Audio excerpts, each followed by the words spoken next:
Father Hines and his great band playing for you from the new Grand Terrace on Chicago's Great South Side. Get ready now That thing for not 30 update. minutes of Super Jive in the Father Hines style. Yeah. Morning, everybody.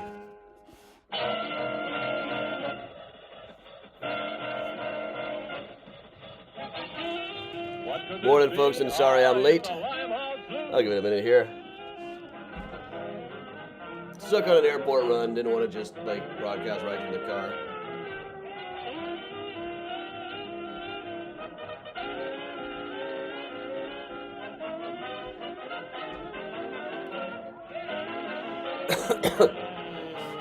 Hey, Martin, hey, Luann, hey, Jean, hey, Larry, Katie, Gladys, Lorena, and Jeanette.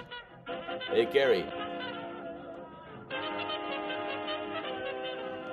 Hey, everybody. Sorry I'm late. Airport run. I was actually late for that because I got so wrapped up in the Hawk book.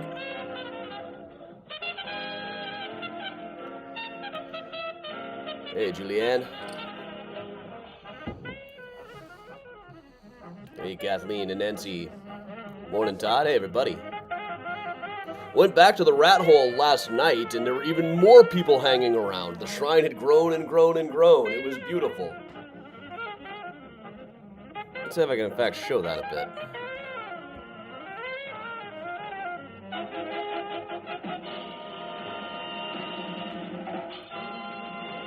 Yeah.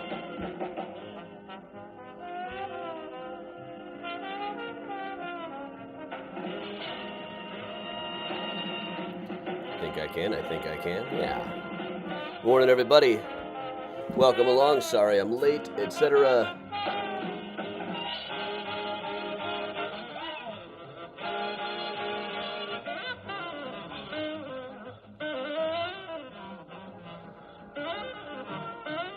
All right. Welcome along, folks. I'm sorry that I am late. Give me 1 second here for everybody to log on.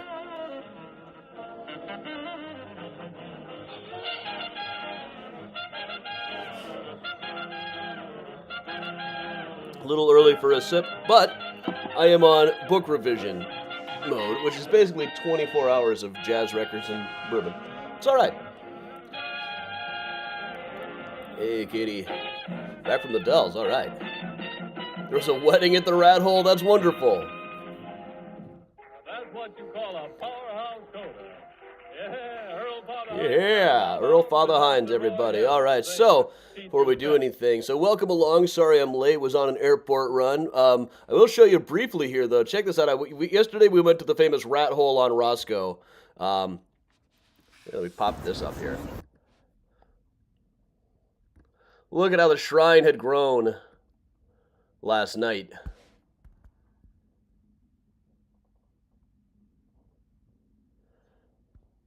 All these people standing around, and the crowd just kept getting bigger and bigger and bigger. It was really quite wonderful. I haven't seen. It's the kind of thing that happens in cities sometimes that just make city living so much fun to me. So, all right, everybody, what we're gonna do today? Thanks for coming in here a little bit later than usual today. It's probably a good way to prepare for the upcoming week. On Wednesday, I fly to New York, and then I will be there for pretty much a week. So there's gonna be some different stuff. It's gonna be a little bit wonkier on the schedule sometimes. I'll do the best I can. So, all right, everybody, welcome along. I'm Adam from Mysterious Chicago Tours. What we're going to do today is I thought we would just head over to Graceland Cemetery virtually since I got here this late, and we'll just talk a little bit about architecture at Graceland Cemetery, kind of place where we don't really get to see too much. Mom asked if I'm seeing any shows in New York. We're seeing Harry Potter and the Cursed Child. It's a school group who has an alum that is in the show, so they're doing a talk back. I saw it with another group. Great magic show, pretty awful script, honestly. We're also seeing Carmen at the Mets, which is a pretty big deal. Then there's also a couple of free nights, so I might go see some more things. But I just found out while looking up what else I can see, is it hasn't opened yet. But over the course of the fall, Mark Summers from Double Dare is doing an autobiographical one-man show just off Broadway. I am definitely going to try to see the Mark Summers. I still remember the promo bumpers. On your mark, get set, go, Iowa, and watch Double Dare every weekday. Very excited to get to see that. I'm still bitter that I never got to go on the Sunday slide. So, let's go check out some Graceland architecture.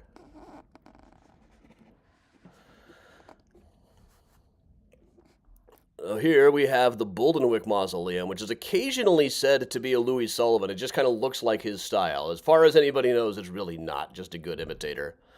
And then next to that is Gustav Wilk, which is also, one of his biographers suggested that this might have been a Louis Sullivan joint. I think more likely Wilk probably designed this one himself.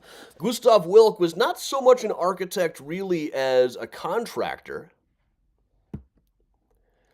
This is the Texas State Capitol, though, that he built, but also more or less served as the architect on, as the actual architect flaked out and disappeared on them. So Gustav Wilke ended up doing quite a bit of the architectural duties himself, in addition to just being the contractor. Made out of pink granite. Rumor has it that he used the same pink granite quarry for his own mausoleum here at Graceland. Obviously, this guy liked red and pink bricks. We can tell that anyway. Let's move on a little. What's this one?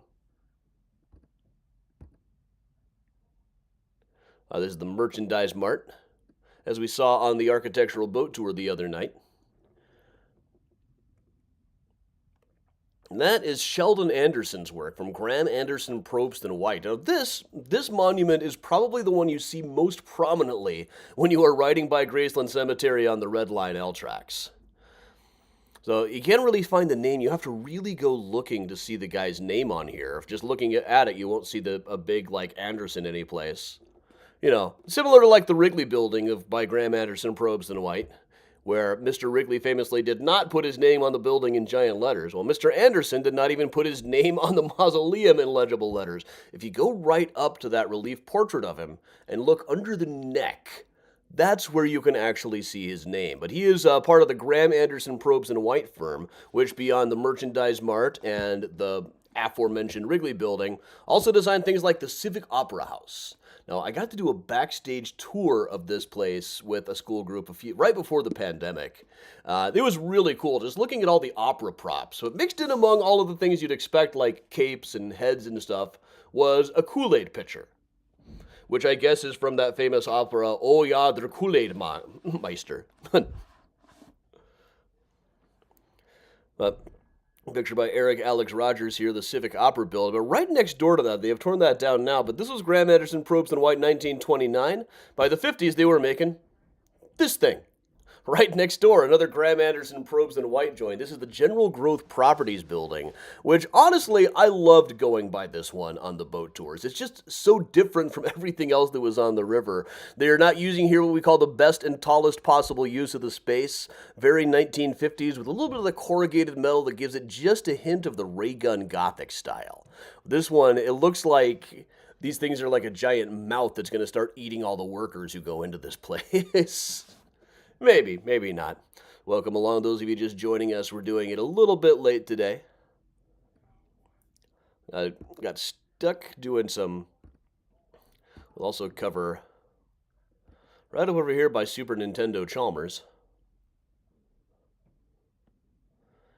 is Lars Hallberg, a guy who is not generally noted as a great Chicago architect, but he is on just about every single architectural boat tour. You go by the Chase and Sanborn Coffee Warehouse, which now just has a sign that says the Chicago School, which is convenient because it's the best example of the Chicago School of Architecture that you see on the river these days. That was a style kind of in between Beaux-Arts and Art Deco. They tended to divide things up into what they call a tripartite design, with a base, a shaft, and a capital, just like an old ancient column.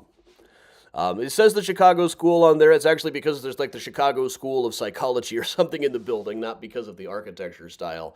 But this is by Lars Hallberg, who is buried right over here at Graceland.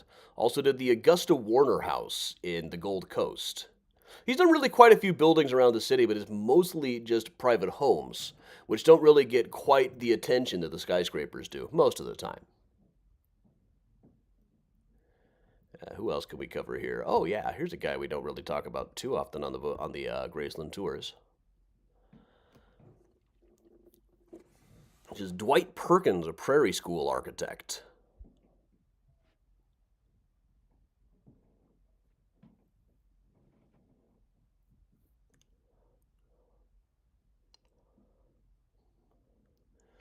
And Dwight Perkins, architect of mostly known around Chicago. For one thing, he did Cafe Brower, which is where the Lincoln Park Haunted History Tours start around October. This really cool cafe from the early 20th century, built in the Prairie School style. There was actually a duel that took place in here one time, and just recently, one of the more recent ghost stories, the security saw a woman walking into this place. There was like a woman with long black hair. They thought, oh, somebody's sneaking in to go to the bathroom, but they found all the doors were locked, and never did find the woman inside of the place. But he also designed Lane Tech High School here in Chicago, which is one of those schools that you can, if you want to find out whether it's a good school, just stand next to somebody who went there 20 years ago for 5 minutes. They'll probably tell you. And also their rival school, Carl Schurz, which I think is really a more interesting building architecturally to me. I mean, Lane Tech has that college look. The classic, American late 19th, early 20th century college vibe, that Ivy League look. This is built more in a Prairie School style. It starts to approach Art Deco, I think. With this one, there's just so much emphasis on these horizontal lines, even in a relatively short building. I guess probably if you see the entire thing, rather than just what you can fit in the frame of a photograph, it looks a little more Prairie School. And that's kind of the difference in Prairie School versus Art Deco. Very, to oversimplify a bit, is Prairie School emphasizes the horizontal, Art Deco emphasizes the vertical.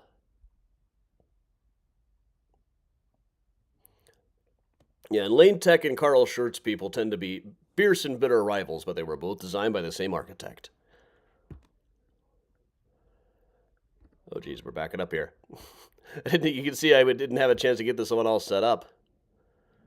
So here's Dr. Ernst Schmidt, not an architect himself, but his son was. He was the most respected radical anarchist in Chicago in the 19th century.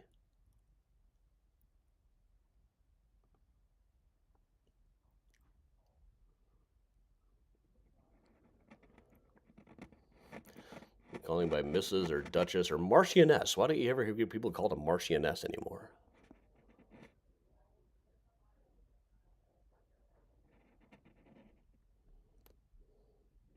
It's okay, Joanne, we're all late today.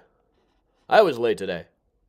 But Ernst Schmidt is buried over here. He initially wanted no kind of monument, but his kids kind of overruled him eventually, with this very nice little Prairie School monument designed by his son, Richard Schmidt, who also designed things like the Wrigley Mansion, which is up here in Lincoln Park, an absolutely fantastic building.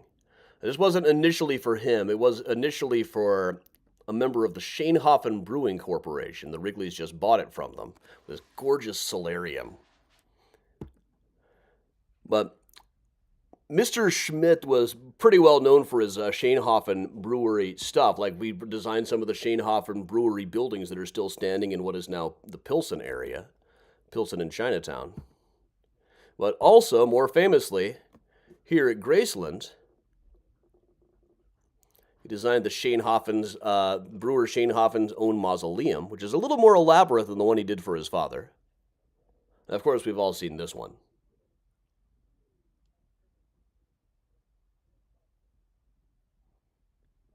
The Shanehoffen Pyramid.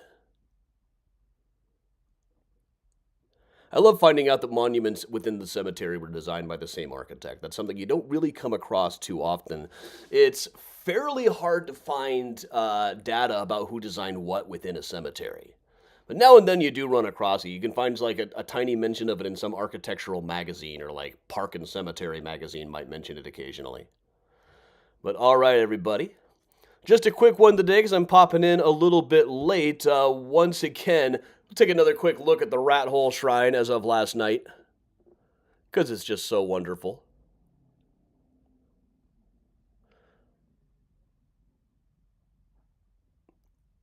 Few things quite unite the city like the Rat Hole has.